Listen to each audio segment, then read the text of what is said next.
on our website, bbc.com/business. Now, one of the world's biggest operators of ports, DpWorld, is building a new container terminal in Somaliland.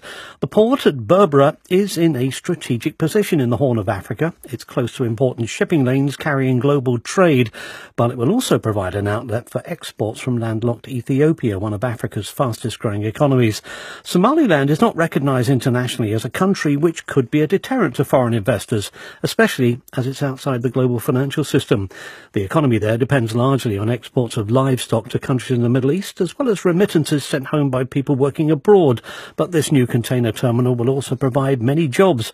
Sultan Ahmed Bin Sulayem, the chairman and chief executive of DpWorld, has been telling me why the company chose Berbera to develop a new port.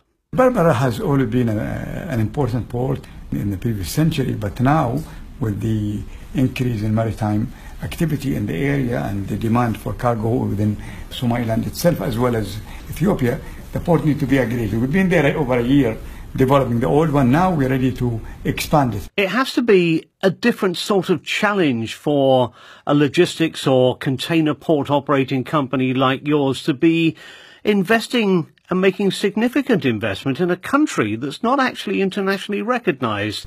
I really looked at it in the way that the port basically is important, and we feel that it's a viable project. In our legal research and what findings is that economic activities are allowed among the members states, semi-independent states of Somalia.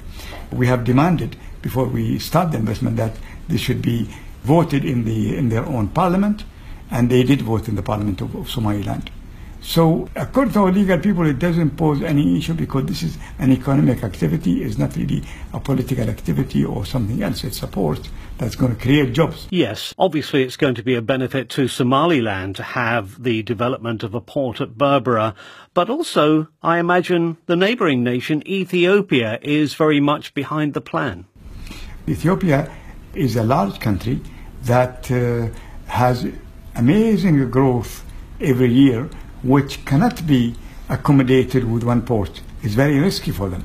We did a study that shows that if you put Ethiopia, the whole countries on the Horn of Africa, which means Djibouti, Eritrea, and Somalia, plus South Sudan and Kenya, you would need 12 ports. And of course, Somaliland could be providing one of those ports. I wonder, though, if the recent warming up of relations, the thawing of relations between Eritrea and Ethiopia could undermine that, because obviously Eritrea would want to build a port. Well, let me tell you, first of all, Somaliland is not a small country. They are 4 million. While Djibouti, including the refugees that come from different countries to them, they are 800,000. And so this will serve predominantly for their use as well as the Ethiopian regions that are close to Somaliland.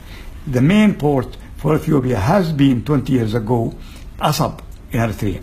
And trade between these two countries ceased after the war. And now, of course, I expect a lot of business to be created, because when there was a war, a lot of resources were diverted for war expenses. Well, today those resources will be diverted to development, which will be good for everybody. Are you actually betting on the hope that a significant oil industry will be developed around Somaliland, around Somalia, Puntland, for example? Because if that was to happen, the port at Berbera would be quite significant. It would be a big player in the region for the energy sector if it got developed. Definitely, if a gas and oil were discovered, it's going to add, it will be a bonus, because right now Somalia is a wealthy country when it comes to minerals and mining, which is not tapped because of the hostilities of the war and the pirates and so on. And these economic activities, what we do and others, create jobs for people that they will find a safer, better job than risking themselves as pirates or whatever. And so it will add, in our opinion, stability to Somalia. And so when they discover oil, definitely it's going to be even better. Sultan Ahmed Bin Sulayem, Chairman and Chief Executive of DpWorld.